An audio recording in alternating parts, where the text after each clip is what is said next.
everyone, thank you for tuning in. This is your instructor Joy. Let me first play a little tune for you.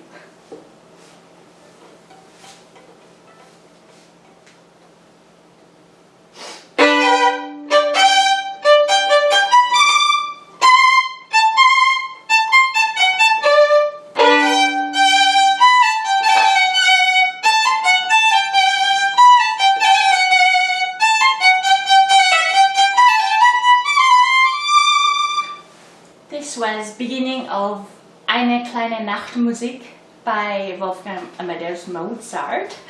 This was a subscriber's request. Thank you for all of you for continued support with all nice questions, comments, donations and booking lessons with me. I truly appreciate. So as you see, there's a lot of spiccato bowing happening.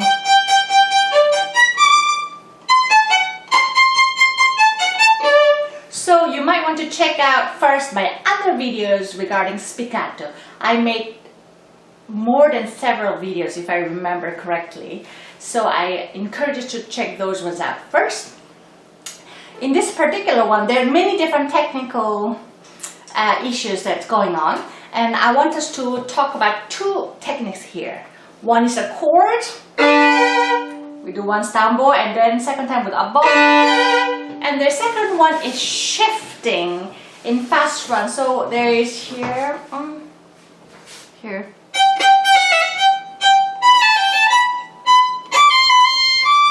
So we're doing first position, then to the shift to the second,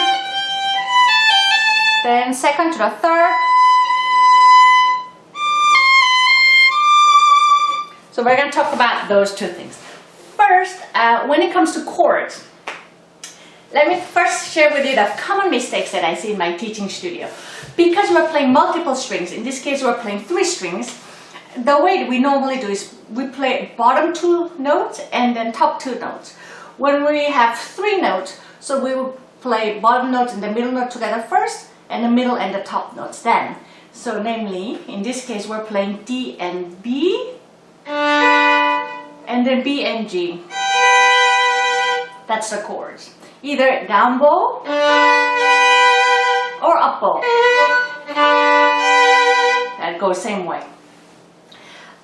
We have to decide which note of 3 of this chord gets the most importance, gets the most emphasis.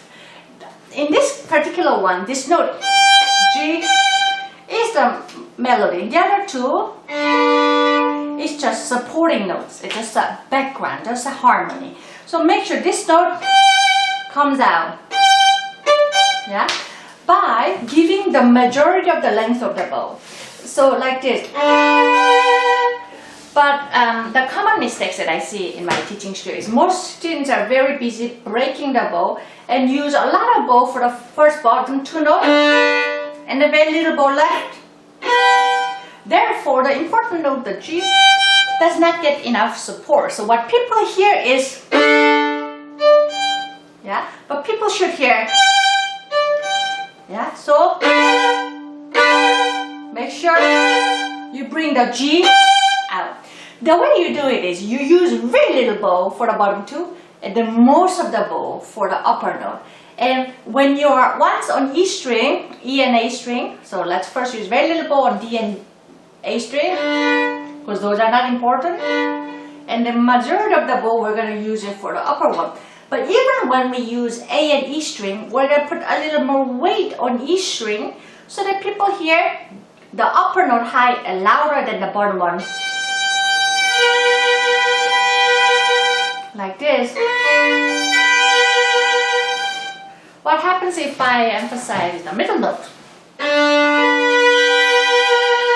And people hear the middle notes, which is not the melody. We want to have this upper one comes out clearly. So make sure you use very little bow for the bottom 2. Sorry. Yeah. Then make sure do not press when you play chords. When we play chords, we feel like we have to give power by pressing it. Actually, it's the other way around. You have to just adjust the right height of your elbow, but actually you should allow your bow to stay relaxed and on the string, and allow the violin to resonate for you. Yeah, and then you would practice this one, down bow and up bow several times. Yeah, and then you can use first time at the beginning, then later same chord happens, but we can use also with up bow, and so on, like that. Okay, now let's move on to the shifting. When it comes to shifting, it is crucially important to understand the distance, how much steps or how much distance we have to move up or down. The common mistakes when it comes to shifting, especially at such fast passages, is a lot of violinists tend to shift too fast, therefore we miss it. So practice very slowly and then focusing on slow shifting so that you understand the distance. So in this case, when you look at it, it's just a half step distance. It's very little. Now we're gonna move this second finger where the third finger was. In this case, it's a whole step, but still very slowly. Shift slowly.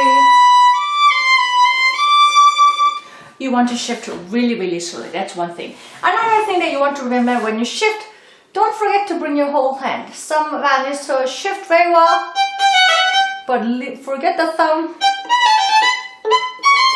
Do you see what it is? The hand stays all behind, and just pushing fingers alone, it's not gonna last very long. So make sure when you shift, you take your whole hand, thumb and your whole hand with you. Then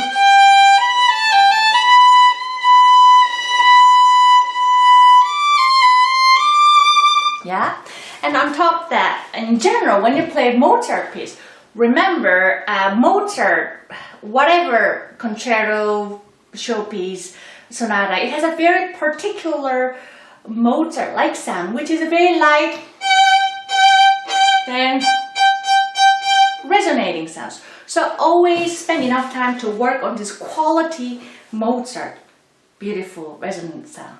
Yeah, I hope this video was helpful. Thank you for watching and hope to see you again. Bye.